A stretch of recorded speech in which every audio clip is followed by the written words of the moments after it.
Hi, folks. This is Don Meisner with the North Country Fishing Report. I want to tell you about a time many years ago when I was called by this group of cowboys out in Colorado. They asked if I would like to come out and do a show at 12,000 feet up in the Rockies, a place where people never go to fish, but there were some ponds up there, and they thought maybe we could get a great rod and reel streamside show. And I'm like, sure, this sounds wonderful. Not thinking, how are we getting up there? I guess they'll take care of me and so forth. Well, we get out there, and I find out the only way we can get up to that 12,000 foot area is by horseback. Now, I'd never even ridden a horse in my life, and all of a sudden, I'm going to be riding up along the cliffs on a horse.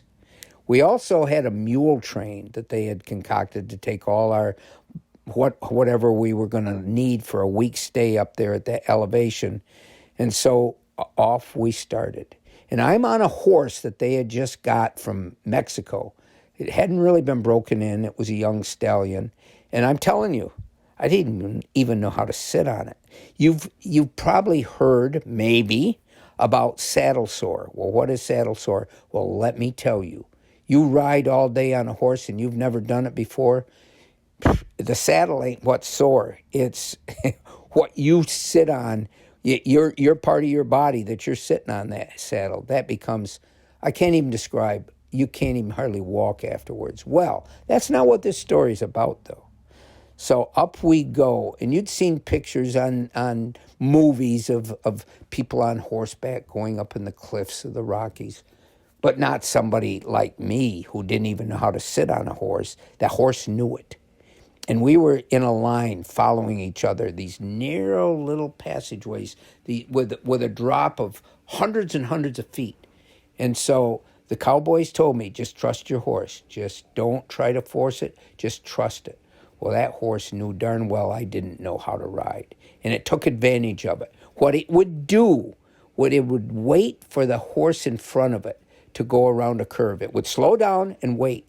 And so once that horse went around the curve, it knew that it had to catch up, so it started trotting, galloping, whatever, along there. And I'm like holding on for dear life. I'll never forget it. I didn't know what to do, but I said something just a moment ago. I said, I'll never forget it. And I'll never forget that feeling I had. I had to put my life totally in the hands or in the stern of that horse, that young stallion that knew it had a chance here to really play the devil with me. Once we got up there, too, it was interesting on that trip that we were warned. Maybe we weren't warned, but we had to drink. And the only water you could drink was out of the ponds up there. Well, later when I returned from this trip, and the things that happened on this trip, I didn't catch many fish. We did catch some pretty brook trout out of some of the ponds, and it was wonderful. But people said to me, you didn't drink water, did you, up there? I said, yeah.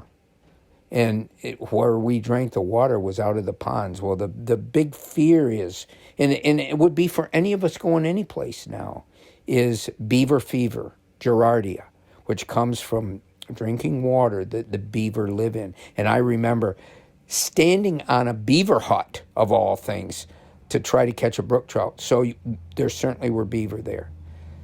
My story really is about the experience that I had having to do a fishing show, going far up in the Rockies where I never even thought I would ever go in my life, and really being at the mercy of the whims of the horse that I was riding. By the way, our mule train was interesting too. The cowboys said to me, mules are much more intelligent than horses.